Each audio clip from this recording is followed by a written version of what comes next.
man, was I hyped for the third Donkey Kong Country game. Even though at the time, Nintendo was clearly focused on their new tech hardware in the Nintendo 64. I will always have a soft spot for the Super Nintendo, especially the later released games like Dixie Kong's Double Trouble. If you're seeing Donkey Kong Country 3 for the first time, you're probably thinking, wow, these graphics are just as good. Look at all of the variety in the levels and whatnot. But then you look under the hood and just see how the elephant stages really take away from what makes Donkey Kong Country great. It's a great platformer. I didn't want to shoot water at bad guys. Let's take the main character, Kiddy Kong. Diddy and Dixie work so well in Donkey Kong Country 2. It should have been a no-brainer to take that formula and just, well, give it more of the same. Instead, we got the slower Kiddy Kong, who has that annoying cry every time he dies. Yeah, I might be a little harsh on Donkey Kong Country 3, since it does offer some great levels that I haven't seen before. Take this level where you're climbing a hollow tree where the monkeys are throwing stuff at you. Then there's a stage where there's reduced gravity, and that's really neat. Then there are these stages where you have to avoid these exploding barrels that chase after you. If you're up for a challenge, check out Lightning Lookout. It's got these somewhat random lightning shots that come down at you as you're making your way throughout the level. I mean, come on, this has to be one of the hardest Super Nintendo stages of all time. Then there's Poisonous Pipeline, which flips your left and right buttons around on the controller. It doesn't get any more experimental than that. The common themes with Donkey Kong Country 3 is that everything is not as memorable as the first two games. For starters, Rare didn't use composer David Wise nearly as much in the soundtrack. When the bar was set so high with Donkey Kong Country 2, it's clear to me that this is a step down. It does have all kinds of bonus levels and item pickups. The hidden areas are in clever spots that you can just explore and look to find. There's also a DKC coin that you can get by picking up a barrel and figuring out a way to hit this enemy from behind. This can give you a reason to go back to the levels and find stuff that you missed, and that worked well. The boss battles definitely check all the boxes. Look at this boss where you have to throw barrels into a barrel to have it burp its way backwards. That's like a coffee table book about coffee tables. Maybe Donkey Kong Country 3 just lost its charm, since Nintendo was clearly pushing its true 3D hardware. Let's remember, this game was released in 1996 when we had something blowing every 90s kid's mind in Super Mario 64. I do appreciate the variety of different vehicles that you can unlock that let you find the next area of the game, whether that be a turbo ski, hovercraft. Yeah, you can tell that Rare really tried to experiment with Donkey Kong Country 3. It's almost like when your favorite wrestler gets rebranded in order to be pushed or go in a different direction. I'm looking at you, Diamond Dallas Page. Donkey Kong Country 3 had so much to offer.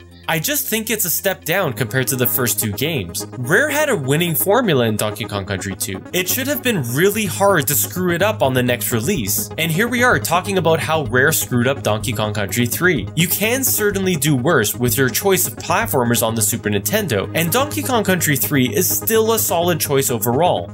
I'm the Retro Kingpin. Thanks for watching.